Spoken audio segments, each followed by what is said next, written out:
요한복음 4장 21절부터 26절까지 제가 봉독하겠습니다. 예수께서 가라사대 여자여 내 말을 믿으라. 이 산에서도 말고 예루살렘에서도 말고 너희가 아버지께 예배할 때가 이르리라. 너희는 알지 못하는 것을 예배하고 우리는 아는 것을 예배하노니 이는 구원이 유대인에게서 남이니라. 아버지께 참으로 예배하는 자들은 신령과 진정으로 예배할 때가 오나니 곧 이때라. 아버지께서는 이렇게 자기에게 예배하는 자들을 찾으시느니라. 하나님은 영이시니 예배하는 자가 신령과 진정으로 예배할지니라. 여자가 가로되 메시아 곧 그리스도라 하는 이가 오실 줄을 내가 아노니 그가 오시면 모든 것을 우리에게 고하시리이다. 예수께서 이르시되 내게 말하는 내가 그로라 하시니라. 지난주에 저희가 요한복음 2장과 3장을 공부했습니다. 특별히 요한복음 3장은 유대교 지도자인 니고데모가 밤에 예수님을 찾아와서 예수님과 이렇게 대화를 나누는 그 내용을 담고 있었어요. 2장, 3장에 걸쳐서 예수님은 예루살렘에 머무시면서 많은 표적을 행하셨습니다. 그리고 사람들이 예수님의 그 표적을 보고 예수님을 믿었습니다.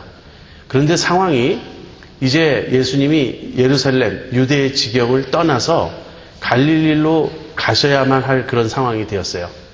어째서 그런 상황이 되었는가? 이제 예수님의 제자들이 세례를 주기 시작한 거예요. 근데 예수님의 제자들이 세례를 주자 사람들이 요한에게 가서 세례받는 사람들보다 예수님에게 와서 세례받는 사람들이 점점 더 많아지기 시작한 것입니다. 그래서 요한의 제자들이 그 문제에 대해서 자꾸 신경을 쓰기 시작하는 거예요. 마치 자기의 스승 요한과 그 요한이 증거했던 예수님 사이에 무슨 경쟁이나 벌어진 듯이 요한 자신은 마땅히 예수님이 자기보다 더 커지셔야 한다고 인정했고 예수님은 신랑이시고 자기는 신랑의 친구에 지나지 않는다고 그렇게 증거를 했습니다. 그러나 그 주변의 분위기와 또 사람들의 그런 어떤 평가와 이런 많은 것들이 복잡하게 얽혀 있기 때문에 예수님은 이제 그 자리를 피해서 갈릴리로 돌아가시기로 하셨습니다. 그런데 여러분이 팔레스타인 그 가나안 땅 지도를 보시면 유대 지역이 남쪽에 있고요. 바로 북쪽에 사마리아가 있고 그 위에 갈릴리가 있습니다. 그러니까 예수님이 예루살렘 유대를 떠나서 갈릴리로 가시려면 사마리아를 통과해야 하는 거죠. 근데 사마리아는 유대인들과 사마리아인들 사이에 관계가 너무 좋지 않았기 때문에 가기에 불편한 길이었습니다. 그래서 많은 사람들이 그렇게 가지 않고 좀 돌아서 가더라도 요단 동편으로 이렇게 돌아서 갈릴리로 가곤 했어요. 그러나 그렇더라도 일반적으로는 유대에서 갈릴리로 간다 하면 사마리아를 통과해야 하는 것이죠. 그래서 여기서 예수께서 사마리아로 지나가셔야 하겠는지라 이런 마땅히 그렇게 할 수밖에 없다는 그런 설명이 나오는데요. 이것은 지리적인 조건일 뿐 아니라 주님의 특별한 계획을 암시한다고도 우리가 볼 수 있습니다. 왜 예수님은 꼭 사마리아를 지나가셔야만 했는가? 그것은 갈릴리로 가기 위해서는 그 길이 바른 길이니까 그렇기도 하지만 예수님이 계획이 있으셨습니다. 사마리아에 가서 전도하실 계획이 있으셨어요. 바로 오늘 이 4장의 내용인데요. 사마리아의 수가라고 하는 그 동네가 있었습니다. 예수님과 제자들이 이제 사마리아로 가서 수가라는 동네에 이르렀는데 이제 정오입니다. 낮이에요. 예수님은 야곱의 우물가에 좀 앉아서 쉬시고 계셨고 예수님의 제자들은 음식을 사러 마을로 들어갔습니다. 그때 한 여인이 물을 기르러 이 우물가로 왔어요. 이 여인은 이름이 밝혀지지 않고 있습니다. 그냥 사람들이 흔히 수가성의 여인 또는 사마리아 여인이라고 부르는 이제 그 여인이에요. 바로 이 여인을 예수님께서 전도하시려고 사마리아로 지나가셔야 했던 것입니다. 그래서 이 여인이 왔어요. 그러자 예수님이 이 여인에게 물 좀 달라는 그런 부탁을 하십니다. 어떻게 보면 지나가는 나그네가 아주 햇볕이 강렬하게 내려쬐이는 그 한낮에 그 정오에 더위에 우물가에 앉아 아무 그릇도 없고 그러니까 물 기르러 온 아낙네에게 물 좀 달라는 부탁은 자연스러운 것이었을 거예요. 그러나 상황이 그렇지 않았습니다. 어째서 상황이 그렇지 않은가? 예수님은 유대인이었고 이 여인은 사마리아 여인이었기 때문에 그래요. 특별히 또 사마리아 사람 중에도 남자가 아니고 여자였습니다. 이것은 굉장한 그 거리가 있는 그런 관계예요. 제가 조금 이따 더 설명하도록 하죠. 그런데 이 사마리아 여인이 이전에 만난 니고데모와 얼마나 대조되는 사람인가를 여러분 생각해 보셨습니까? 니고데모는 남자였고 이 사람은 여자예요.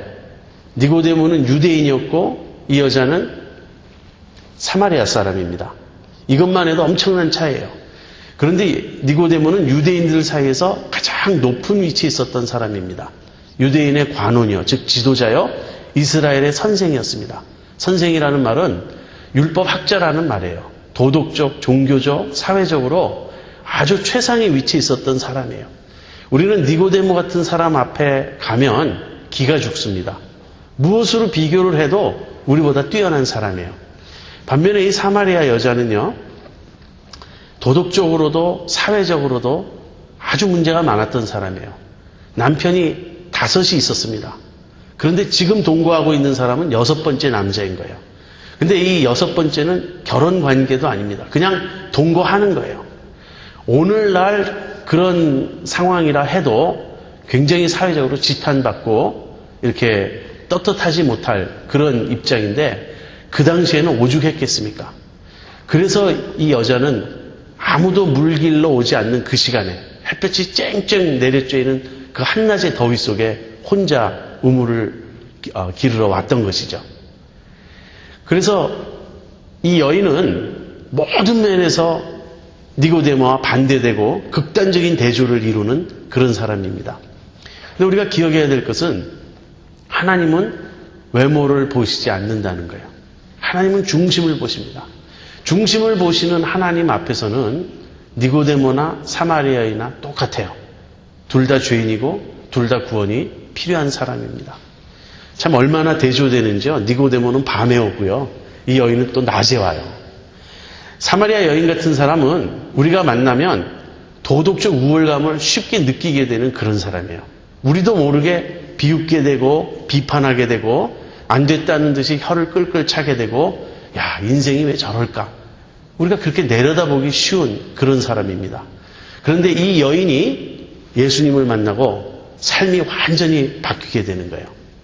자, 아까 그 장면으로 다시 돌아가서 예수님이 물을 달라 그러자 이 사마리아 여인이 이렇게 대답합니다. 당신은 유대인이고 나는 사마리아인인데 어찌 유대인인 당신이 나에게 물을 달라고 하십니까? 자, 예수님이 이 여인을 전도하는 것을 우리가 단계적으로 살펴볼 때요.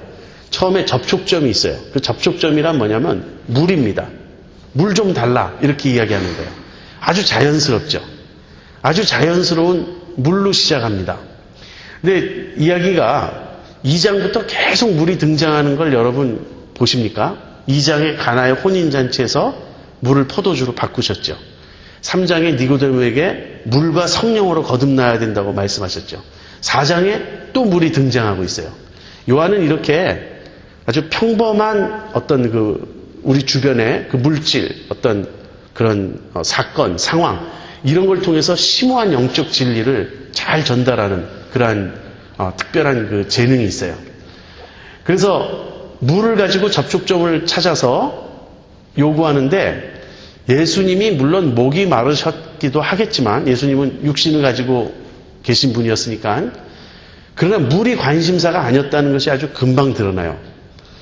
사마리아 여인이 어찌하여 나에게 물을 달라 하십니까? 그러면 우리 사이에 그런 거 따지지 말자. 그냥 물 한 컵 주면 안 되겠냐. 목이 마른 게 정말 이유였다면 아마 그러셨을 거예요.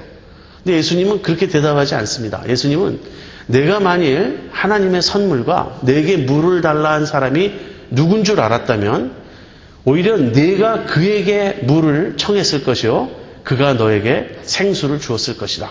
이렇게 답변을 하는 거예요. 본인이 물을 달라고 자청해놓고 그 다음에는 오히려 본인이 진짜 좋은 물을 내가 줄 터인데 네가 그걸 모르는구나 이렇게 나가시는 거예요. 자, 예수님의 관심이 물에 있지 않은 것을 여러분 아시겠죠? 물은 접촉점입니다. 물을 통해서 전도를 하시는 거예요. 그래서 두 번째는 이제 제가 강의안보다 빨리 가고 있네요. 접촉점 다음에 무엇이 있냐면 장벽이 있어요. 여러분, 우리가 복음을 전할 때 보면 접촉점을 가지고 시작하는데요. 그 복음 전도에 방해가 되는 요소들이 있는 거죠. 여기서는 지금 인종적, 종교적, 문화적 장벽이 있는 거예요. 사마리아인과 유대인들 사이에. 근데 이제 그런 장벽을 예수님이 극복하셔서 이제 계속 전도를 하시는데, 이 여인이 예수님 하시는 말씀을 이해하지 못했어요.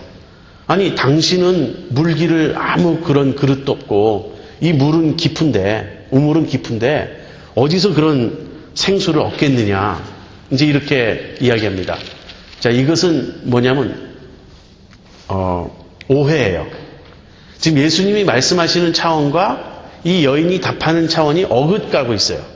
이 여인은 여전히 무엇을 생각하고 있냐면 물을 생각하는 거예요. 예수님이 여기서 생수를 주었으리라 그랬잖아요. 이 living water라는 말은요, 두 가지 의미가 있습니다. 예수님은 무슨 의미로 말씀하셨냐면 성령으로 말씀하신 거예요. 요한복음 이 뒤에 가보면 예수님께서 성령을 이제 물로 표현하신다는 설명이 나와요. 그래서 예수님은 영적인 얘기를 하고 계신 겁니다. 내가 성령을 주면 이 성령은 내 영혼의 생수가 되어서 영원히 너를 목마르지 않게 할 것이다. 그런 뜻으로 말씀하셨는데, 이 생수라는 말의 또 다른 의미는 갇혀있지 않는, 고여있는 물이 아닌 흐르는 물, running water라는 뜻이 있어요. 이 여인은 그걸로 이해했던 거예요. 그러니 physical water, 물질적인 물로 이해를 하고 그 물 어떻게 줄 수 있냐고. 그래서 아무튼 오해가 깊어져 갑니다. 예수님은 내가 주는 물을 마시는 자는 다시는 목마르지 않을 것이다. 그 속에서 솟아나는 샘물이 될 것이다. 그랬더니 여인은 그렇다면 그 물 나에게 달라고. 그러면서 내가 다시는 물 기르러 올 필요도 없이 그 물 나에게 달라고. 자, 그래서 지금 예수님의 대화와 예수님과 사마리아 여인 사이의 대화가 계속 어긋가고 있어요. 그래서 이제 이 오해를 극복해야 될 순간이 왔죠. 그래서 이제 결정적인 전환점이 등장합니다. 뭐냐면 예수님이 단도직입적으로 그 여인의 실상을 말하는 거예요. 가서 내 남편을 불러와라. 그래서 이 여인이 얼마나 뜨끔했겠습니까? 그러나 아마 이 순간에는 그랬을 거예요. 왜 남편 얘기를 꺼냈는지 모르지만 이 정말 낯선 이 남자가 내 상황을 알 리 없지 않겠느냐. 그래서 난 남편이 없다고 말합니다. 그러자 내 말이 옳다. 그러면서 내가 남편이 5이 있었으나 지금 있는 자는 내 남편이 아니니 내가 답은 사실 맞게 한 셈이다. 예수님 그렇게 말씀하셨습니다. 그러자 이 여인이 너무 놀랬겠죠. 자기의 그 속내를 그냥 꿰뚫어 보고 있는 분이니까. 그래서 예수님을 선지자라고 고백합니다. 그렇게 많은 걸 아시는 걸 보니까 당신은 선지자시군요. 이렇게 이제 그 여인이 반응을 합니다. 그러면서 마치 자기가 그 선지자를 기다리기라도 했다는 듯이, 또 자기의 평소에 아주 궁금했던 점이 있었다는 듯이 종교적인 문제, 신학적인 문제를 꺼내옵니다. 당신이 선지자라면 이런 문제에 대해서 답을 알고 계시겠죠. 그 문제가 뭐냐면 어디서 예배하는 것이 옳으냐 하는 거예요. 당신들 유대인들은 예배할 곳이 예루살렘에 있다고 합니다. 예루살렘에 성전이 있으니까요. 그러나 우리 사마리아인들, 우리 조상들부터는 예배할 곳이 그리심산에 있다고 말합니다. 어느 쪽에서 예배하는 게 옳습니까? 얘기하는 거예요. 여기서 제가 잠깐 사마리아의 그 배경을 설명할게요. 사마리아인들은 그 기원이 어떻게 되냐면요. 여러분 이스라엘이 북왕국과 남왕국으로 나뉘어 있었던 그 시절을 기억하시죠? 이 북왕국 10지파가 이스라엘이라고 불렸어요. 나라 이름이. 근데 이 이스라엘이 주전 722년에 아시리아라고 하는, 아수르라고 하는 강대국의 침공을 당해서 멸망을 합니다. 그런데 그때 남쪽은 겨우 살아남았어요. 그리고는 또 한 150년 정도 역사가 더 진행돼서 586년에 바벨론에게 멸망을 당하죠. 그런데 이 북쪽의 이스라엘이 아수르에게 멸망당한 후에 무슨 일이 일어났냐면 대부분의 그 지도자급 아무튼 그 사회의 상류층은 다 포로로 끌려가고 산지 사방으로 흩어놓습니다.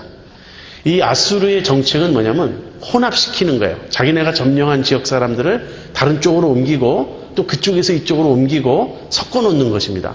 그렇게 되면 이들이 점령당한 민족이 뿌리를 잃어버리기 때문에 다시 규합하고 결합해서 반란을 일으키지 못하는 것이죠. 그래서 남아있는 그 이스라엘의 남은 백성과 외부에서 와서 섞여 사는 그런 혼합된 민족이 형성된 거예요. 이 혼합된 민족이 형성되면서 신앙도 이 북쪽과 남쪽 사이에 점점 거리가 벌어지기 시작했습니다. 그래서 북쪽은 이스라엘 그 사마리아인들, 그렇게 혼합 민족인 사마리아인들은 모세 오경밖에 믿지 않았어요. 구약의 역사서나 선지서나 이런 책들을 성경으로 받아들이지 않았고요. 그 다음에는 결정적으로 이런 일이 생깁니다. 이제 남쪽 유다가 멸망해서 바벨론에 끌려간 후에 70년 후에 포로 생활을 끝내고 돌아오죠. 유대인들이 자기네 본토로 돌아오고 예루살렘으로 돌아오면서 성전을 재건합니다. 그때 사마리아인들이 함께 하자고 그래요. 우리도 같이 돕겠다. 그들의 의도가 순수했는지 순수하지 않았는지는 차치하고 그거는 좀 제껴두고라도요. 유대인들로서는 사마리아인들의 동참을 도저히 용납할 수 없었습니다. 유대인들이 보기에 사마리아인은요, 변절자요, 혼합된 자들이요, 이방인보다 더 못한 자들이었어요. 차라리 완전히 이방인이면 유대인으로 개종하면 될 텐데 이 사마리아인들은 짬뽕이 되고 혼합돼가지고 도저히 같이 할 수 없는 사람들이라고 생각했습니다. 그래서 완강히 거절하고 사마리아인들이 계속 공격을 하고 막 싸워가면서 예루살렘 성전을 복구하거든요. 그러자 사마리아인들이 소외를 당하니까 그렇다고 우리도 성전을 짓겠다. 그래서 자기네 동네 그리심산이라는 곳에 자기네들 성전을 비슷한 시기에 세운 거예요. 예루살렘 성전보다 조금 늦게. 성전이 두 군데 있는 셈이죠. 그러니까 사마리아인들은 늘 어떻게 주장하냐면 진짜 성전은 예루살렘 게 아니고 우리 그리심산 거다. 이런 얘기를 해요. 사마리아인들은 구약의 역사서를 믿지 않습니다. 그러니까 이 다윗이 성전 지은 이런 이야기들은 아무 관계가 없어요. 하나님께서 예루살렘의 성전을 지어야 된다. 그렇게 말씀하신 것도 없다고 생각하는 거예요. 오히려 여호수아의 그 영도하에 이스라엘 민족이 처음 가나안 땅에 들어왔을 때 에발산과 그리심산 앞에서 언약의 율법을 선포하고 축복의 말을 그리심산에서 선포를 했거든요.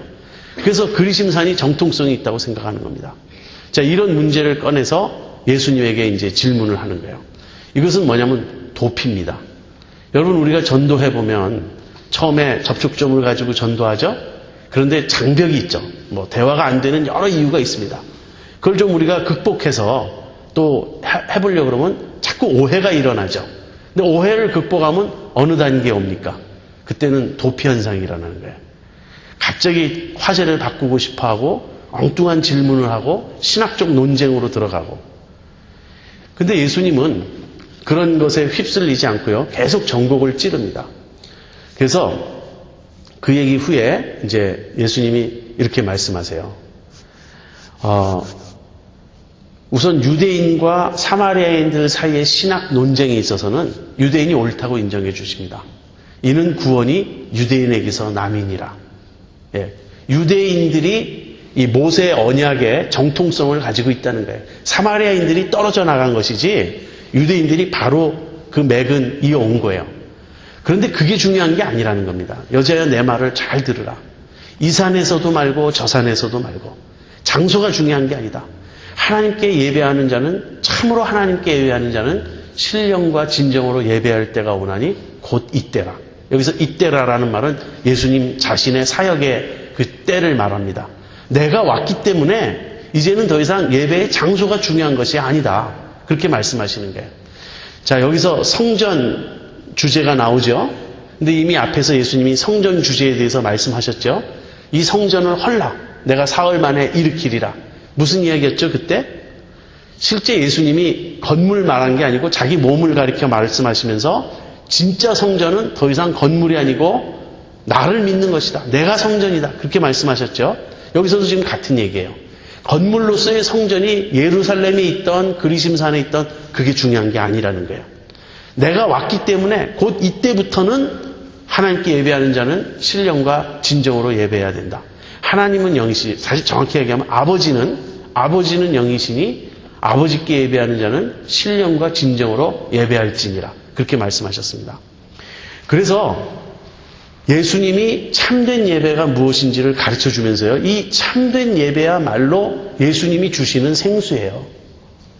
하나님을 정말 알고 성령으로 하나님을 예배할 수 있게 된다면 그것이 우리 속에 솟아나는 생수가 되는 것입니다. 그 성령의 역사가.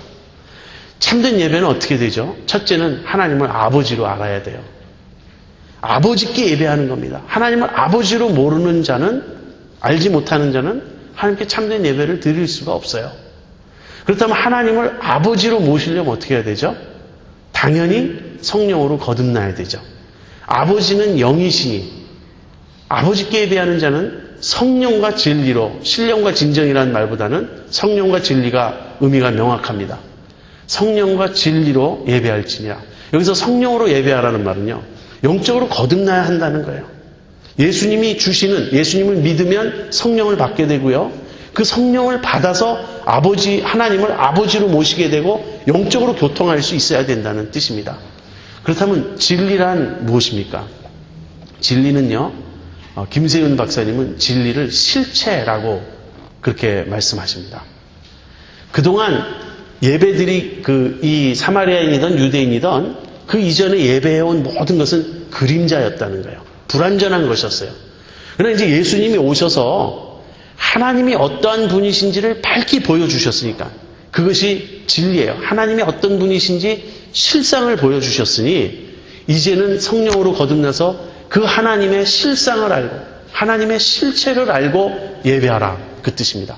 성령과 진리로 예배하라는 말은요, 우리가 영적으로 거듭나 하나님의 자녀가 되어서 성령으로 하나님과 교통할 수 있는 살아있는, 영적으로 살아있는 자들이 되어서 그 성령의 인도를 조차 예수님이 우리에게 보여주신 아버지에 대한 참된 진리를 알고 예배하는 것이 참된 예배라는 거예요.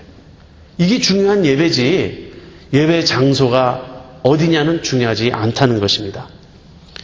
그렇죠, 여러분? 우리가 아름다운 예배당에서 예배 드리는 것은 참 감사할 일입니다.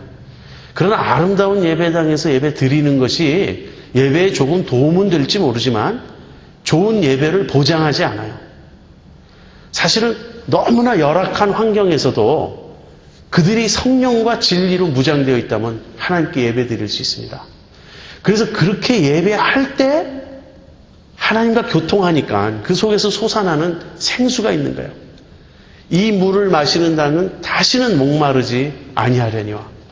여러분, 우리가 예수 믿는 사람이라면요, 거듭난 사람이라면 우린 이 사실을 압니다. 우리 속에 생수의 근원이 있어요. 성령님이 계세요. 우리 속에 성령님이 계시기 때문에 우리는 그 성령님의 역사를 통해서, 우리 속에서 일하시는 걸 통해서 우리는 우리의 영적 목마름을 채워본, 해결해본 경험이 있습니다. 그것이 한 번도 없다면 내가 정말 거듭난 것인가를 우리는 한번 점검해 봐야 될 거예요. 그런데 성령님을 모셔도 성령 충만하지 않으면 우리가 이 영적인 그 시원함을, 그 생수의 맛을 우리가 계속 유지를 못하죠. 그렇게 되면 우리는 엉뚱한 것에 목말라 합니다. 사실 세상의 것을 더 많이 갖는다고 목마름이 해결되지 않아요. 그리스도인들은 그걸 알아요. 더 많은 재물, 더 많은 명예, 더 많은 안락함을 확보했다 그래서 내 속의 영적인 갈증이 해결되지 않습니다. 잠시 방황하는 거예요. 어디로 돌아와야 되니까? 다시금 성령 충만을 받아야 됩니다. 다시금 하나님을 진실되게 예배해야 합니다. 하나님을 정말 참으로 예배해 보신 적이 있나요? 하나님의 아름다움에 도취되어 보신 적이 있나요? 예수님이 보여주신 그 아버지, 인자하시고 거룩하신 그 아버지를 성령을 통하여 만나보신 적이 있나요? 이것이 참된 예배요, 이것이 생수요, 이것이 예수님이 사마리아 여인에게 주시고자 하셨던 구원이었어요. 이렇게 밝히자 사마리아 여인이 이렇게 이야기합니다. 메시아가 오면 모든 진리를 가르쳐 줄 것이라고 우리가 믿습니다. 그러자 예수님이 답을 말씀하세요. 내게 말하고 있는 내가 바로 메시아다. 사마리아 여인이 이때 예수님을 만난 겁니다. 그래가지고는 자기 마을로 막 돌아가요. 지금까지는 대인 기피증이 있었어요. 사람을 피했던 사람인데 오히려 사람들에게 가서 뭐라 그러냐면요. 내가 행한 모든 일을 나에게 말한 사람을 와서 보라. 구원은 해방입니다.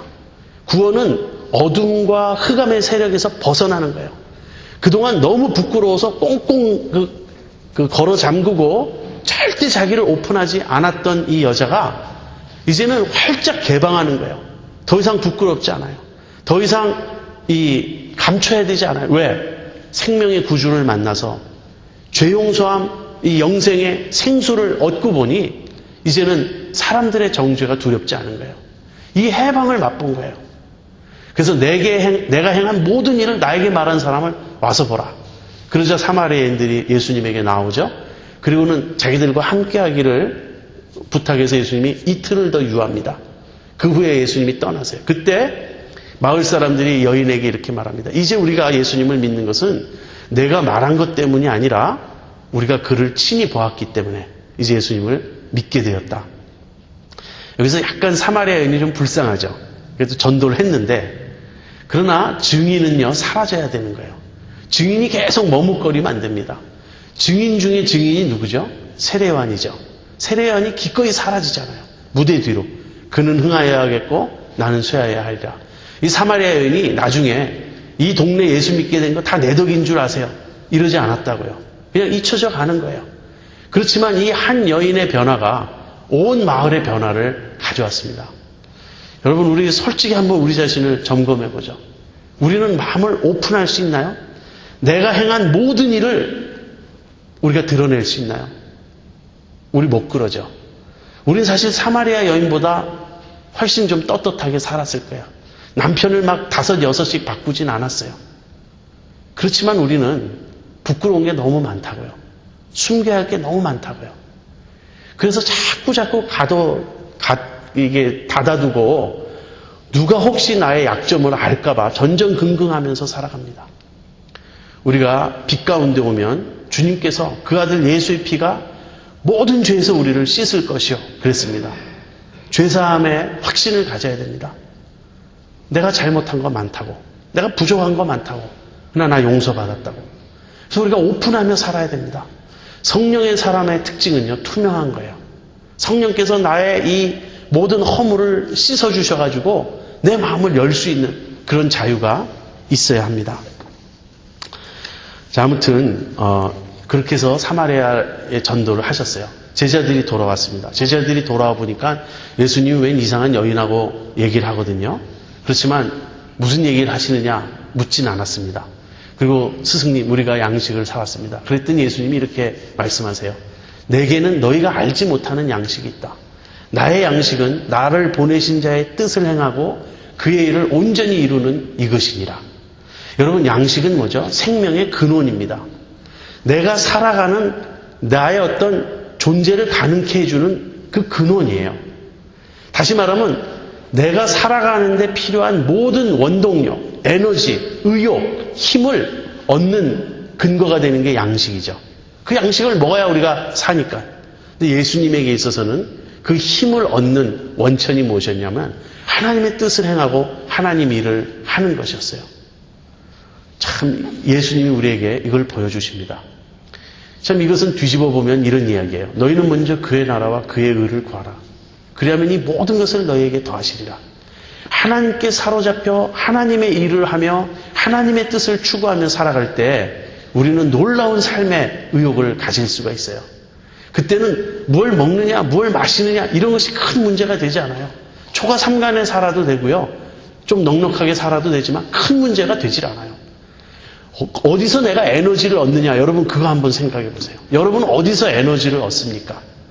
뭐 수입이 좀 올라가거나 그러면 힘이 생기나요? 사실 인간이기 때문에 그런 기분이 좋아지죠. 그건 잠깐이라고요. 나를 살리는 이 영적 에너지는 하나님의 일을 하는 데서만 온다는 거. 그걸 우리가 기억해야 되겠습니다. 그러면서 제자들에게 너희가 추수할 때가 넉 달이 있어야 된다고 말하는데 틀렸다. 이미 희어져 추수할 때가 되었다. 그러면서 영적 추수에 있어서는 심는 자와 거두는 자가 다르다고 말씀하십니다. 즉 우리는 심지 않은 것을 거두고 있다고. 누가 뿌렸습니까? 구약의 선지자들이 뿌렸고요. 조금 앞서서는 세례 요한이 뿌린 겁니다. 여러분 우리가 어떤 때는요. 전도할 때 보면 하나님이 나에게 뿌리라고 하는지 거두라고 하시는지 분별해야 됩니다. 어떤 사람은 너무너무 마음밭이 준비가 안 됐어요. 그럴 때는 거둘 생각하면 안 됩니다. 뿌려야 돼. 누군가 내 뒤에 거둘 수 있게 나는 인내심을 갖고 뿌리는 겁니다. 그런데 내가 예수님 전했더니 상대방이 마음을 열고 예수님 믿고 받아들여요. 내가 거둔 거죠. 그럴 때 우리는 그렇게 생각합니다. 나는 신령해. 나는 성령 충만해. 내가 복음 전하면 누구나 믿어. 그처럼 어리석은 생각이 없어요. 누군가 뿌렸기 때문에 내가 이제 거둔 것일 뿐이에요. 그래서 거둘 때가 있고 뿌릴 때가 있고 그런 것이에요. 자, 이렇게 해서 예수님의 사마리아 전도가 이제 끝났습니다. 하나만 더 얘기해야 되겠네요. 그 사마리아인들의 그 반응, 여인에게 그러죠. 이제는 내가 말한 것 때문이 아니라 우리가 직접 보고 들었기 때문에 이제는 믿는다고. 믿음은 사실 그렇게 자라납니다. 처음에는 증거를 통해서 믿게 돼요. 남들이 나보다 앞서 믿은 사람들이 그렇다고 말하니까 그걸 근거로 받아들이는 겁니다. 그런데 금방 그 증거를 받아들인 사람의 삶에서 자기 체험이 생기기 시작해요. 내가 믿고 보니 정말 그렇더라. 내가 예수님을 만나놓고 보니 예수님은 생명이시더라. 예수님은 구주시더라. 이걸 체험하게 되죠. 그래서 증거를 통해서 믿음은 시작이 됩니다. 증거를 받아들임으로써. 그러나 그 증거를 받아들인 자들은 자기 속에 체험이 생기고 자기 증거가 생기게 되는 거예요. 다 필요하다는 거 여러분 기억하시고요. 그래서 이제 예수님이 사마리아를 통과해서 갈릴리로 가셨는데 어디로 가셨다라고 말하냐면 갈릴리 가나로 가셨다라고 말합니다. 갈릴리 가나는 예수님이 처음 표적을 행하신 곳이죠. 근데 또 요한은 이렇게 말합니다. 예수님이 예루살렘의 유대에서, 그러니까 6월절에 예루살렘에서 많은 표적을 행하셨을 때 갈릴리 사람들도 그 자리에 있었고 그 표적을 본 사람들이 이 갈릴리에 많이 또 돌아와 있는 거예요. 그래서 예수님이 오시니까 환영합니다. 저 사람 유명한 사람이야. 굉장한 사람이야. 예루살렘에서 막 이런 일도 했어. 저런 일도 했어. 그러나 이런 어떤 표적의 신앙을 예수님은 탐탁하게 생각하지 않았어요. 근데 그 중에 이제 어떤 한 사람이 있었는데 왕의 신하라고 합니다. 그 왕의 신하가 자기 아들이 아프자 예수님을 찾아와서 제발 우리 집으로 가서 내 아들을 고쳐주십시오. 그렇게 간청을 합니다. 근데 많은 학자들이 여기에 대해서 논쟁을 해요. 저도 과거에는 이 사건과 이제 다른 복음서에 백부장의 종을 고쳐주시는 사건을 동일한 사건이라고 생각했습니다. 근데 이번에 준비하면서 자세히 살펴보니까 별개의 사건으로 봐야 될 것 같아요. 제일 큰 차이는 이것입니다. 다른 복음서에는 백부장이 자기 하인이 아프자 사람을 보내어 예수님을 만나게 해요. 근데 예수님이 내가 고쳐주러 가겠다 그러니까 우리 집에 오심을 나는 감당할 수 없습니다. 그냥 말씀만 해주십시오. 그래서 고치시죠. 근데 이 왕의 신하는 자기가 직접 예수님을 찾아오고요. 그 다음에는 예수님을 자기 집으로 모셔가려고 합니다. 그게 근본적으로 달라요. 그래서 아마 별개의 사건인 것 같아요. 근데 이 왕의 신하는 좋은 믿음의 본을 보여요. 예수님을 이제 모시고 가려고 그러는데 예수님이 그냥 허락을 합니다. 말로. 거꾸로 해요. 백부장은 예수님이 오시겠다 그래도 거부하고 말씀만 하십시오 그러는데 이 왕의 신하는 예수님을 모셔가려고 그랬어요. 그런데 예수님이 말씀으로만 하십니다. 가라고. 내 소원대로 될 거라고. 그러자 이 왕의 신하가 믿고 갑니다. 예수님의 말씀을. 근데 가는 중에 그 다음날이라니까 굉장히 멀리 왔던 것 같아요. 예수님 만나러. 근데 그 다음날 자기 집에 하인이 자기를 찾으러 나오고 있었어요. 그래서 만났더니 아드님이 병이 났습니다. 언제냐 그랬더니 어제 1시쯤 됐습니다. 계산해 보니까 예수님 말씀하신 그때거든요. 그러자 그의 온 집이 믿었다. 이렇게 말합니다. 자, 이것은 이 왕의 신하가 등장하는 이유는 참 믿음이 무엇인가를 보여주는 거예요. 다른 갈릴리 사람들의 수준은 표적 신앙이었습니다. 표적을 본고로 믿었습니다. 그러니까 뭔가 기적적인 일이 일어나니까 이 사람 특별한 사람인가 보다 했던 거예요. 근데 왕의 신하는 출발은 표적 신앙에서 출발했지만 그 다음엔 체험 신앙으로 바뀐 거예요. 표적 신앙이라는 거는 어떤 큰 일을 행했던 걸 옆에서 본다는 뜻입니다. 체험 신앙이라는 거는 그 일이 나에게 일어났다는 거예요. 왕의 신하는 예수님의 능력을 체험했어요. 왜 체험할 수밖에 없었나요? 자기 상황이 급하니까. 내 아들을 꼭 살려주십시오. 그래서 예수님이 살려주시니까 그의 온 집이 믿었습니다. 그래서 여기서 두 번째로 나오는 믿었다는 표현, 그의 온 집이 믿었다라는 표현은 그냥 갈릴리 사람들이 표적을 본고로 믿었더라의 차원이 아니고 진짜 예수님을 알게 된 것을 의미하죠. 자, 여기까지가 4장입니다. 이 갈릴리 가나가 2장 앞부분에 나오고요, 4장 말미에 나옵니다. 그럼으로써 2장, 3장, 4장을 요한이 하나의 유닛으로, 하나의 단위로 생각하고 있었음이 분명해요. 그런데 여기에 공통점들이 있어요. 물이 등장한다는 거예요. 물이, 가나의 혼인잔치, 니고데모의 거듭나는 물, 사마리아 여인의 야곱의 우물. 그 다음에는요, 성전이 등장합니다. 예루살렘 성전을 헐라고 말씀하신 예수님이 사마리아인에게는 예루살렘 성전도 그리심 성전도 중요한 것이 아니다. 그렇게 말씀하세요. 그 다음에는 성령이 동일하게 반복되어 나옵니다. 물이 변화된 포도주도 성령을 상징한다고 우리가 볼 수 있어요. 그런가 하면 니고데모에게는 물과 성령으로 거듭나야 된다고 말씀하시고요. 사마리아 여인에게는 성령을 뜻하는 생수를 말씀하세요. 그래서 영적으로 거듭나서 하나님을 만나야 참된 예배가 된다. 그렇게 말씀하셨던 거죠. 모든 걸 다 요약하면 예수님입니다. 바로 예수님이 그러한 분이라는 거예요. 예수님 만나면 생명을 얻고 성령을 받게 된다는 그런 뜻이죠. 자, 우리 잠시 브레이크 타임 갖고 5장으로 들어가도록 그렇게 하겠습니다. 예, 계속 이어서 하겠습니다. 요한복음 5장입니다. 요한복음 5장에는 이제 하나의 사건이 일어납니다. 유대인의 명절 중에 하나인데요. 어느 명절인지는 나타나 있지 않습니다. 다만 이 날이 안식일인 것은 이제 분명해요. 예수님께서 이제 예루살렘에 올라가셨는데 예루살렘에 그 성문이 있죠. 예루살렘 성문 중에 양문이라는 그런 문이 있습니다.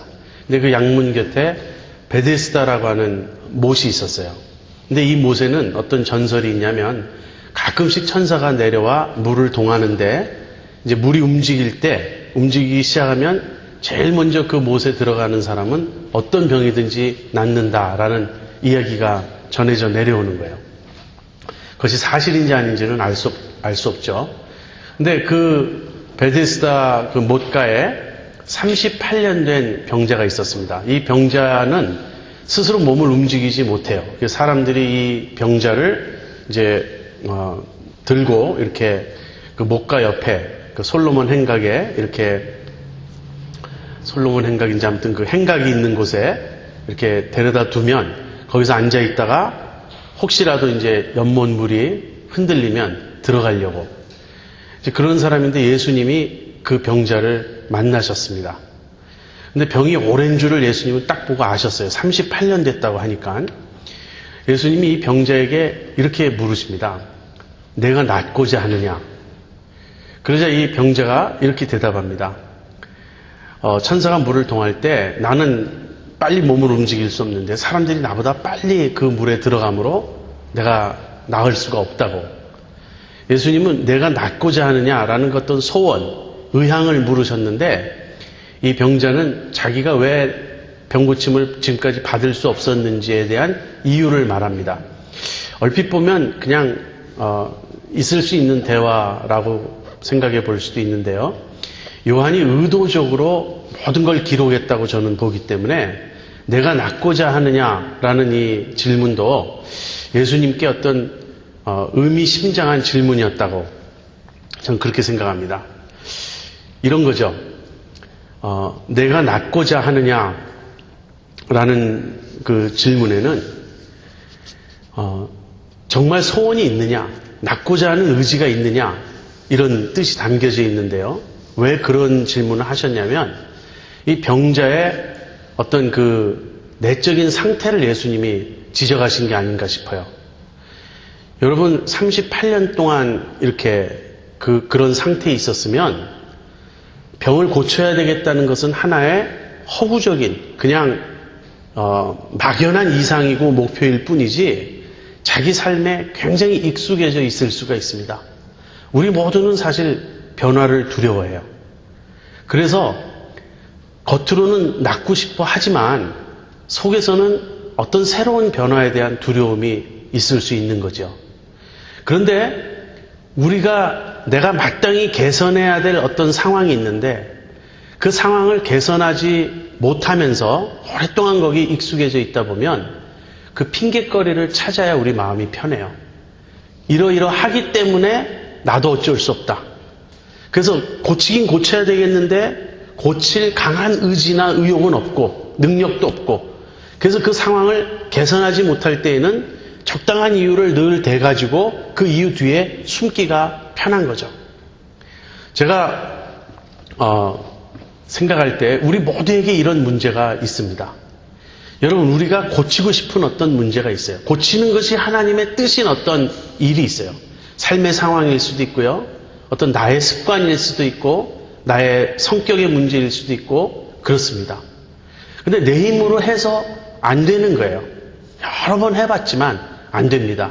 특별히 성격이나 기질의 문제 이런 건 참 고치기가 어려워요. 왜냐하면 굳어졌기 때문에 그렇게 형성되었기 때문에 그래서 우리는 그것을 고치고 개선하기를 포기하고요. 그것과 더불어 사는 길을 찾습니다. 그것이 바로 핑계인 거예요. 혈기를 잘 내는 사람들 같은 경우는 나는 뭐 뒤끝이 없어. 나는 혈기는 좀 내지만 뒤끝이 없어. 그런 식으로라도 뭐 무마하려고 그러죠. 그런가 하면 자기 어떤 나약한 그런 모습을 부모님에게 핑계를 돌리기도 합니다. 우리 부모님이 나 어렸을 때 이러이러한 식으로 키우셨기 때문에 내가 좀 그런 성향이 있다고. 다 이유는 타당하고 맞아요. 다 합리적이에요. 문제는 그런 모든 이유를 뚫고 고치고 변혁시킬 수 있는 주님의 능력을 우리가 믿어야 된다는 거예요. 자꾸 핑곗거리를 내세우고 핑곗거리 뒤에 숨어서 안주하고자 하는 우리의 성향이 있습니다.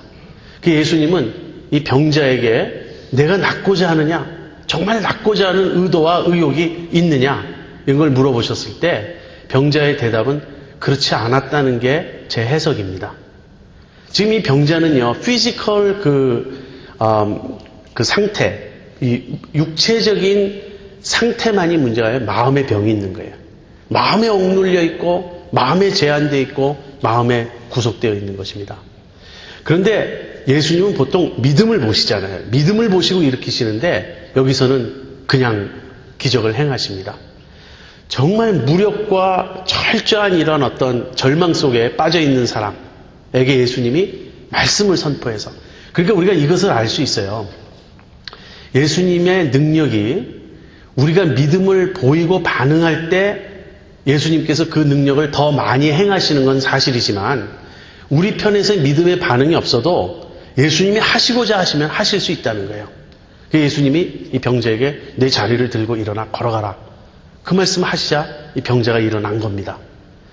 이 병자가 일어나서 자기 자리를 들고 가는데 이것을 본 이제 어떤 유대인들이 안식일 날 일을 한다고 이제 지적을 하는 거예요. 안식일 날 그 매트를 들고 가면 되겠느냐.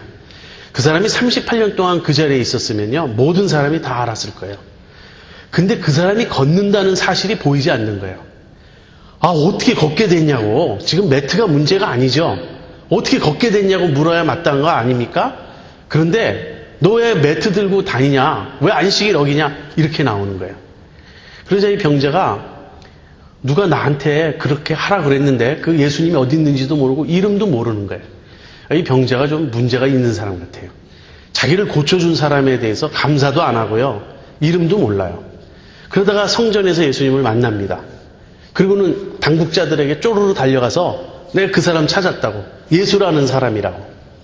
어떤 의미에서 밀고 한 거 아닙니까? 그래서 일이 이상하게 번지는 거예요. 그 유대 당국자들이 예수님을 찾아와가지고 왜 당신은 안식일 날 하지 말아야 될 일을 하느냐? 안식일 날 하지 말아야 될 일이 뭡니까? 왜 자리를 들고 일어나 걸어가라고 했느냐 이거예요.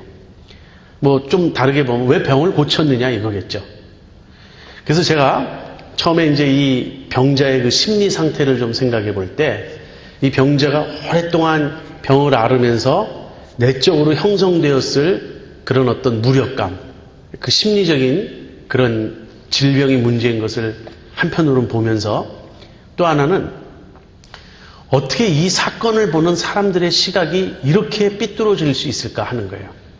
지금 뭘 봐야 되죠? 병자가 일어났다는 사실을 봐야 돼요.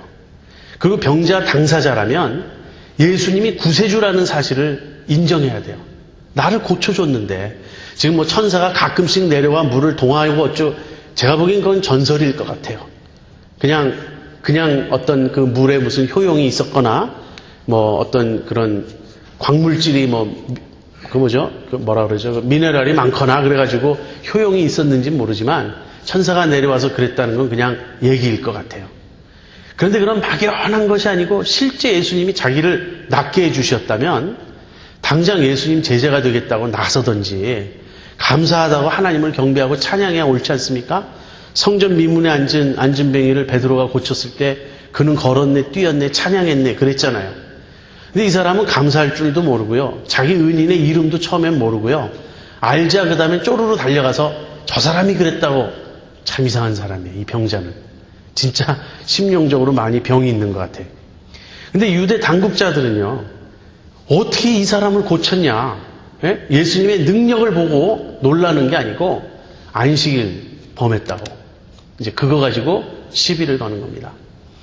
여러분 우리는 사물을 객관적으로 보지 못합니다. 우리는 선별적으로 봐요. 이미 내 속에 보고 싶은 것만 보게 되는 그런 것이 선입견, 편견이 형성되어 있습니다. 그래서 참된 믿음을 갖는 것, 실상을 제대로 보는 것은 성령께서 우리의 마음에 깨우침을 주시고 마음을 열어줄 때 볼 수 있어요. 예수님이 그렇게 많은 기적을 행하셨는데 결국 예수님의 제자는 소수에 지나지 않았습니다. 이상하지 않습니까?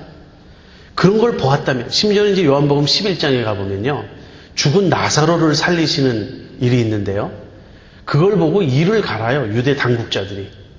예수님이 죽은 나사로 살려가지고 인기가 올라가자 부인할 수 없다고 우리도 그러면서 어떻게 하면 예수님을 죽일까 그 얘기를 해요. 사람이 그렇게 강팍한 겁니다. 우리는 객관적인 증거 앞에 아주 정직할 것 같이 우리가 말하지만요. 눈앞에서 그 일이 일어나도 믿지 않아요. 부인하고 편견, 선입견, 그 왜고집에 빠져 있는 게 인간의 실상입니다. 아무튼 그런 상황이에요. 그렇게 아주 지금 예수님에 대한 미움과 오해가 막 벌어지고 있는 건데요. 예수님하고 이제 유대 당국자들이 이제 논쟁을 하는 거죠. 그런데 다른 복음서들을 보면 이 안식일 논쟁은 주로 예수님이 안식일이 무엇이냐, 그 안식일의 의미를 밝히시는데 초점이 있습니다. 안식일에 선을 행하는 것이 옳으냐, 악을 행하는 것이 옳으냐. 너희들 중에 짐승이 너희들 키우는 가축이 구덩이에 빠지면 안식일이라고 안 꺼내느냐, 꺼내지 않느냐. 그런데 사람이 짐승보다 얼마나 더 귀하냐. 그래서 안식일에 선을 행하는 것이 마땅하고 인자는 안식일의 주인이다. 이렇게 안식일에 초점을 맞추고 있어요. 그런데 여기서는 예수님이 다른 이야기를 하십니다.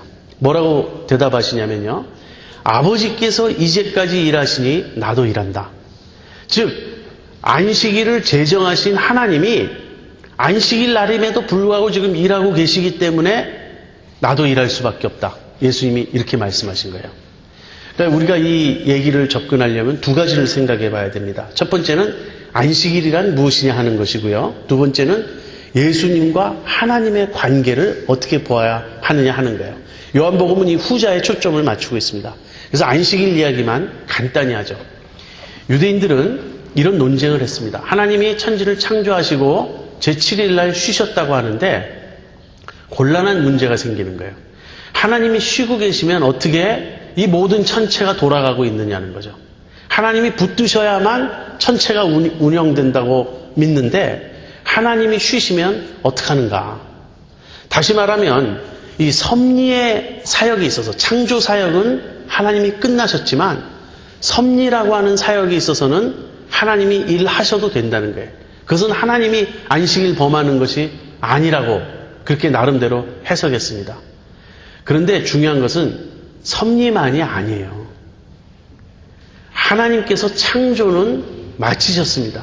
창세기를 보면 하나님께서 지으신 모든 것을 보시니 이제 기쁘셨고 천지와 만물이 다 이루니라. 창조가 끝났다고 말을 해요. 2장 1절에 보면.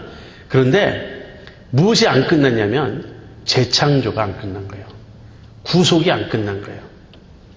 하나님이 지으신 창조하신 세상에 죄가 들어오고 타락이 들어왔죠. 그래서 곳곳에 죄와 죽음의 파괴적인 현상들이 일어나고 있죠. 이것을 회복하는 것이 구속입니다. 그래서 병자를 고치는 것은 구속의 행위예요. 죄를 사하는 것도 구속의 행위예요. 전도하는 것도 구속의 행위예요. 그래서 예수님은 지금 안식일의 진정한 의미란 무엇이냐? 하나님께서 안식 없는 세상에, 지금 안식이 없는 거예요. 안식일이라고 하지만 병자가 있고 죽어가는 자가 있고 악에 빠진 자들이 있는데 무슨 안식이 있어요? 그러니까 참된 안식을 얻기 위해서는 구속해야 되는데 구속을 위해서 아버지도 지금 일하고 계신 거예요. 그러면 진짜 안식은 언제 온다는 겁니까? 예수님 안에 안식이 있어서 예수를 믿어서 예수님 안에 들어가면 안식을 얻는 거고요. 지금부터 시작이 될 수 있어요. 그 안식은 마치 영생이 죽어서 시작되는 게 아니라 예수 믿으면 이 순간부터 영생이 시작되는 것처럼. 그러나 궁극적인 안식의 완성은 언제 주어진다고요? 예수님 다시 오셔서 새하늘과 새 땅이 이루어질 그때 안식이 주어질 것입니다.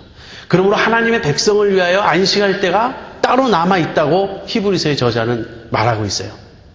그래서 지금 예수님은 유대인들에게 안식일 범하고 있다는 유대인들에게 아버지께서 구속을 하시기 위해서 구속 그 행위를 하시기 위해서 아버지께 이미 안식일이 없다. 하나님조차도 안식하고 계시지 않는다. 지금 구속의 일을 하시니 나도 일을 해야 마땅하지 않느냐 이렇게 말씀하신 겁니다. 그런데 아버지께서 일하시니 나도 일한다는 이 말은요, 안식일의 문제 이상의 문제를 일으킨 거예요. 단순히 안식일을 범하고 안식일에 대한 해석의 차이가 아니라 하나님을 자기의 친아버지라고 부름으로써 하나님을 자기와 동등되게, 자기를 하나님과 동등되게 말한 거예요.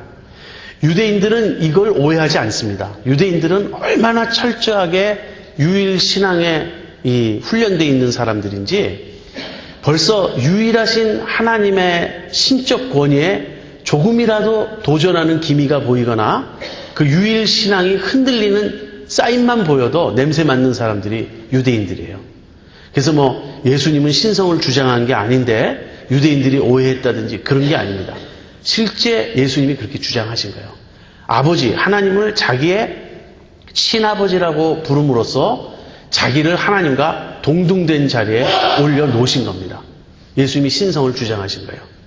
그러자 이제는 유대인들이 예수님을 얼마나 반대하고 핍박하고 죽이고자 하겠습니까? 상황이 이제 이렇게 악화되었습니다. 그래서 5장 19절 이하 마지막 절까지 예수님의 긴 강론이 나옵니다. 이 예수님의 긴 강론은 예수님이 하나님을 아버지라고 부르시면서 하나님과 자기의 관계, 아버지와 아들의 관계에 대해서 말씀하신 거예요. 그 말씀의 내용은 두 가지입니다. 뭐냐면 예수님이 아버지의 아들로서 하시는 일이 무엇인가? 지금 이제 아버지께서 이제도 일하시니 나도 일한다 그랬죠. 그렇다면 나도 일한다고 말씀하신 그 예수님의 아들로서의 일은 무엇인가 하는 것이고요. 두 번째는 예수님이 아들이라는 증거가 있느냐? 아들이라는 증거가 있다는 거예요.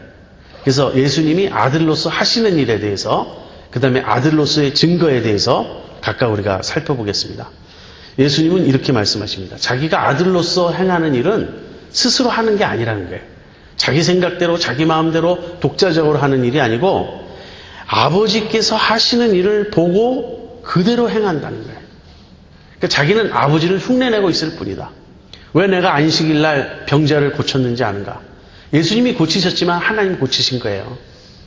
그러니까 하나님이 하시는 일을 나는 그대로 행할 뿐이다. 그러면서 아버지께서 아들을 사랑하사 자기가 하시는 일을 다 아들에게 보이신다고 이렇게 말씀하십니다.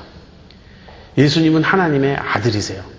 그냥 모든 인간이 예수 믿으면 하나님의 아들 된다는 차원이 아니라 하나님의 독생하신 아들이세요. 유일한 아들. 그리고 하나님으로부터 오셨고 하나님 아버지를 알고 하나님 아버지를 우리에게 보여주시는 그런 분이세요. 그래서 예수님이 행하시는 모든 일이 아버지를 보고 그대로 흉내내는 것이므로 우리가 예수님을 보면 아버지를 보는 게 되는 거예요. 그래서 하나님께서 예수님에게 당신이 하시는 일을 다 보여주시고 특별히 하나님이 하시는 일 중에 두 가지 일을 예수님이 하시도록 하셨습니다. 이 두 가지 일은 전적으로 하나님의 일이고 하나님만이 하시는 일이에요. 다시 말해서 이 두 가지 일을 예수님이 행하신다는 것은 예수님이 하나님이시라는 증거가 됩니다. 그 두 가지 일이 뭐죠? 하나는 생명 주는 일이고요. 하나는 심판하는 일이에요. 그런데 단계적으로 보면 생명 주시는 일을 위해서 이 세상에 오셨고 이 세상에서 예수님을 믿으면 다 생명을 얻습니다. 그리고 마지막 날 예수님이 다시 오셔서 그때 예수 믿은 사람을 정말로 부활시켜서 참 생명에 들어가게 하시고 그때 심판을 하세요.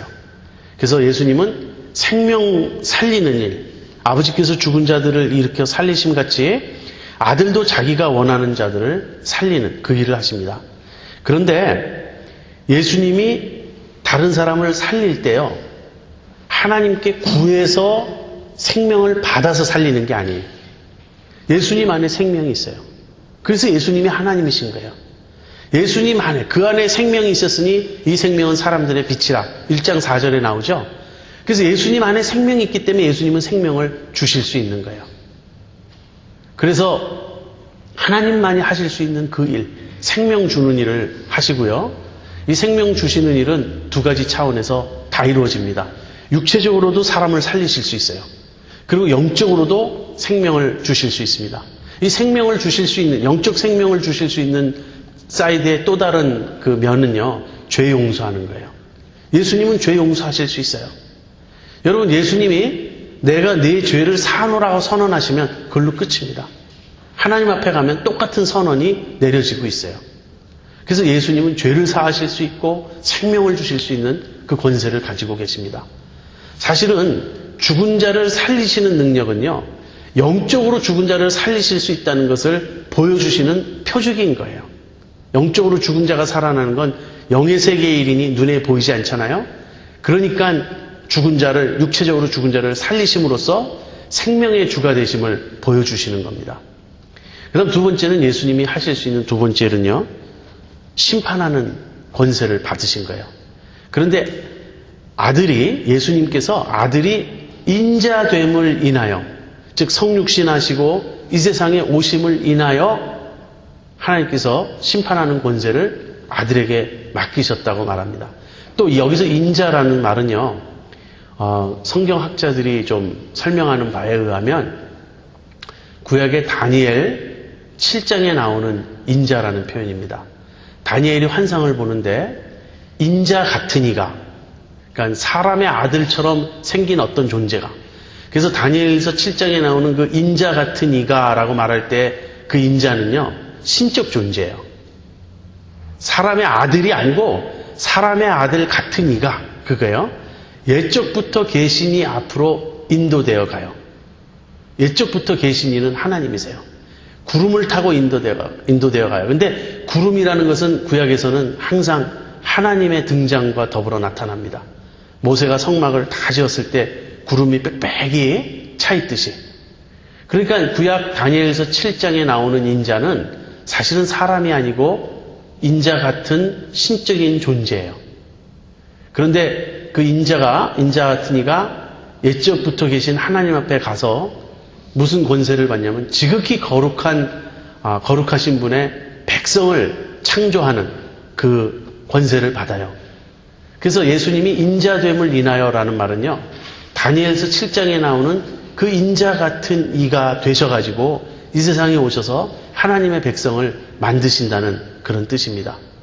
그런 구속 사역에 자기를 들이셨기 때문에, 그렇게 성육신하시고 인간의 몸으로 이 세상에 오셨기 때문에 그런 의미가 다 포함되어 있는데, 그렇기 때문에 예수님께 하나님께서 심판하는 권세를 주셨어요. 이 예수님의 심판하는 권세는 예수님이 지상에 오셨을 때는 예수님이 사용하지 않아도 예수님을 거부하게 되면 저절로 심판을 받게 돼요. 유일한 생명의 길을 거부하니 사망으로 가는 건 당연하겠죠.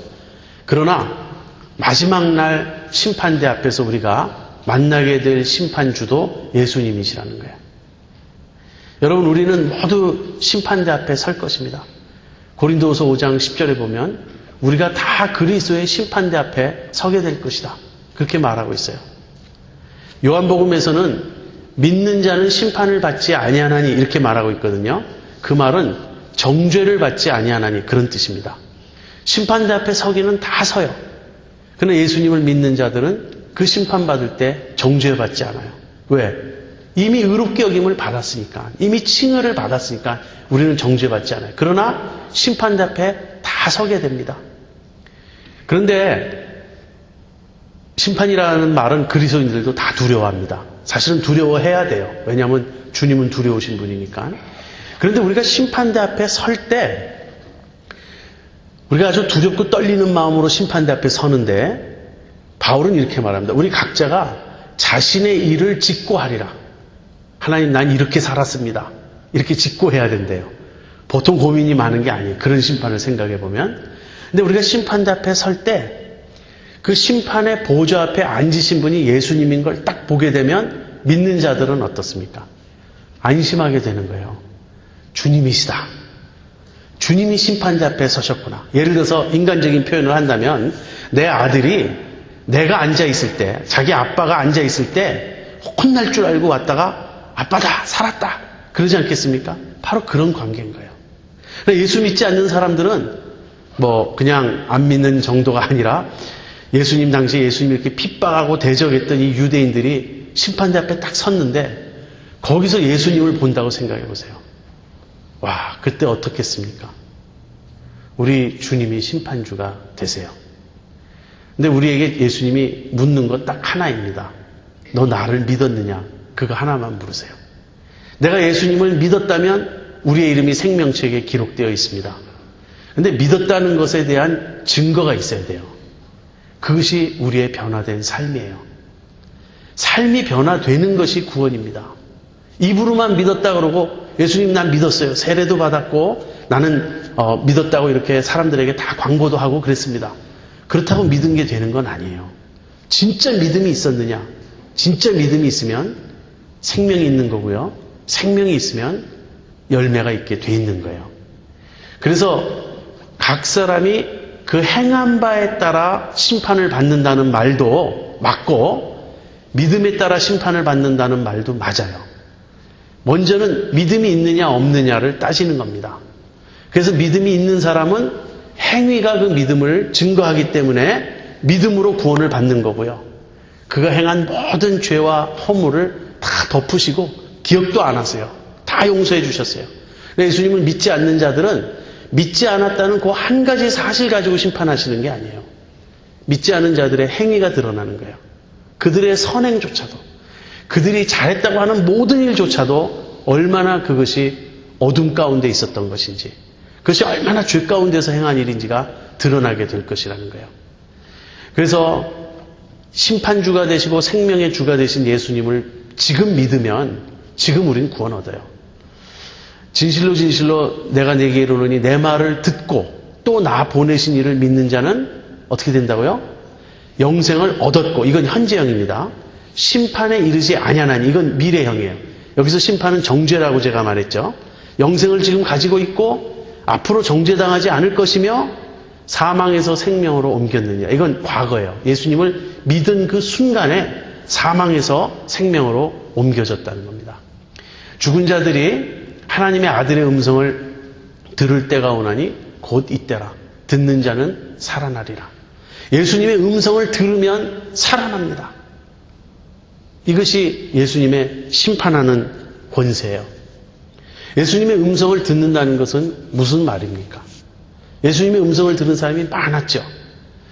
이 귀로 듣는, 이 신체적인 들음, 피지컬 히어링을 말씀하시는 게 아니에요.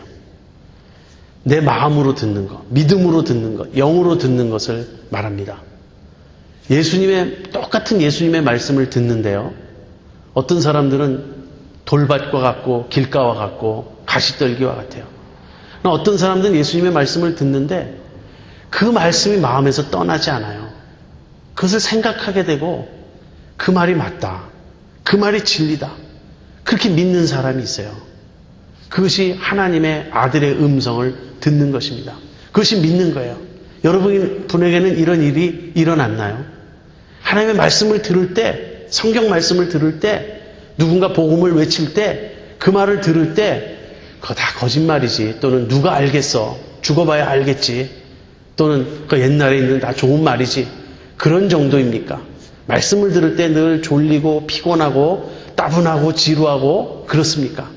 아니면 말씀을 듣는데 내 심장이 뛰고 내 영이 막 살아나고 그게 진리라고, 그렇다고 하나님 나 죄인이라고, 나 용서해달라고, 하나님 사랑이신 거 내가 믿는다고, 예수님의 십자가가 나를 위한 것임을 믿는다고, 예수님이 참으로 이 세상에 오신 하나님의 아들이심을 믿는다고 이렇게 고백하게 됩니까? 이것이 죽은 자들이 하나님의 음성을 듣는 것이에요. 그러면 살아나요. 여기 계신 분들이 만약에 하나님의 음성을 들었다면 지금 살아있는 것입니다. 이거 놀랍지 않습니까? 저는 최대의 기적은 이거라고 생각해요. 이제 마지막 심판이 있습니다. 죽은 자들이 다 살아나요. 어떤 사람들은 심판의 부활로, 어떤 사람들은 영생의 부활로 다시 나올 것입니다. 자, 이게 하나님의 아들로서 하시는 일이에요. 아버지가 하시는 일을 그대로 보고 하는데 그 중에 특별히 중요한 두 가지 일이 생명 주는 일, 심판하는 일을 하시는 거예요. 그렇다면 예수님이 하나님의 아들이란 증거가 있느냐? 예수님이 그렇게 말씀하세요. 세례 요한이 나의 증인이라고. 그런데 세례 요한의 증거는 예수님에 대한 여러 증거 중에 제일 낮은 거예요. 낮은 차원이에요. 왜? 그것은 인간의 증거니까. 세례 요한이 아무리 위대해도 인간에 지나지 않았어요.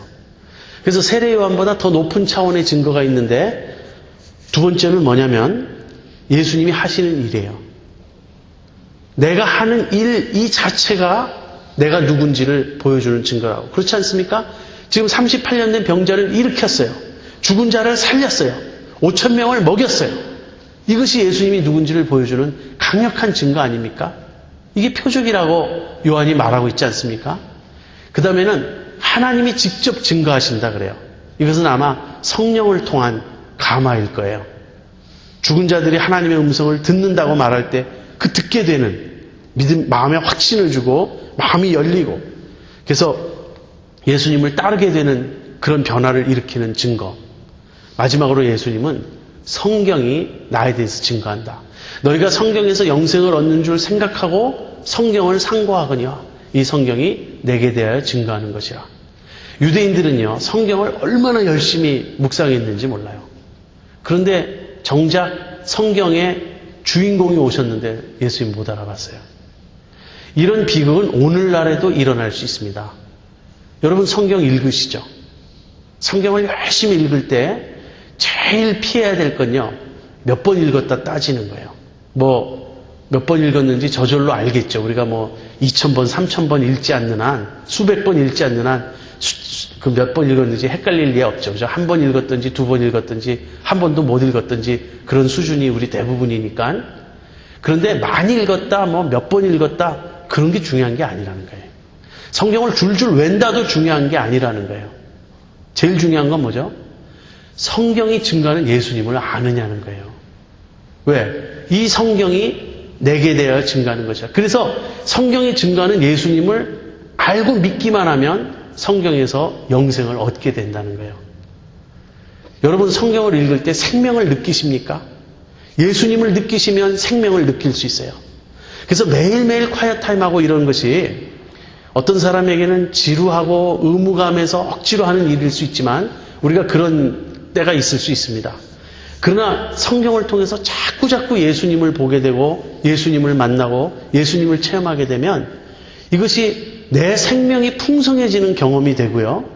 이것이 바로 영의 양식을 먹는 일이 되는 거예요. 성경이 예수님에 대하여 증거하고 있습니다. 자, 그런데 이러한 예수님에 대해서 사람들은 어떻게 반응했는가? 너희가 영생을 얻기 위하여 내게 오기를 원치 아니하는도다. 예수님에 대한 반응은 정말 불신이었어요. 그 예수님 알아보지도 못하고 예수님께 오지도 않고 믿지도 않고. 근데 그 이유는 뭐냐면 너희가 하나님을 사랑하지 않기 때문에, 하나님 사랑하는 것이 너희 속에 없기 때문이다. 정말 그렇습니다. 하나님 정말 사랑하는 사람은 예수님을 아는 거예요. 그리고 너희가 영광을 서로 취하고 유일하신 하나님으로부터 오는 영광은 구하지 않는다고. 이런 말씀이 우리에게도 많은 찔림이 됩니다. 우리가 왜 하나님 잘 모르고 예수님 잘 모르는지 아세요? 우리가 사람을 더 중요시 여기기 때문에 그래요. 사람 눈앞에 행하기 때문에 그렇습니다. 남들이 나를 어떻게 보나, 남들의 인정을 받는 게 더 중요하기 때문에 우리가 진실해지지 않는 거예요. 진실은 하나님 앞에서 행하는 거거든요. 하나님 앞에서 행하기 시작하면 하나님을 조금씩 깨달아가게 됩니다. 근데 우리가 사람 앞에서 행하게 되면, 즉 영광을 우리가 서로 취하고 사람들을 인정해주고 사람들에게 인정받는 이것이 전부고, 유일하신 하나님으로부터 오는 영광, 그 인정은 우리가 모르고 있다면 예수님을 알 수가 없는 것이죠. 그러면서 너희가 지금 모세를 의지하고 있는데 모세가 너희들을 고소할 거라고. 왜? 모세는 나를 믿었기 때문에. 성경이 모세의 글이잖아요. 성경이 예수님을 증거하는 것이라면 모세가 예수님을 증거한 거 아닙니까? 그런데 실상을 말하노니 너희가 모세도 믿지 않는다고. 성경을 믿지 않는 거예요. 유대인들은 성경을 자랑하고 성경을 묵상한다고 했고 믿는다고 했지만 왜 성경의 주인공인 예수님을 믿지 않았는가? 결국 그들은 영의 눈이 뜨이지 않았고 성경을 읽어도 문자만 보았지 성경의 주인공을 보지 못했습니다. 여러분, 예수님은 우리에게 어떤 분이신가요?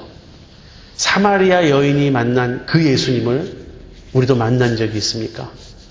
예수님을 보면 그래, 저분은 하나님으로부터 오신 분이 분명해. 그렇지 않다면 예수님에 대한 어떤 것도 설명할 수가 없어요.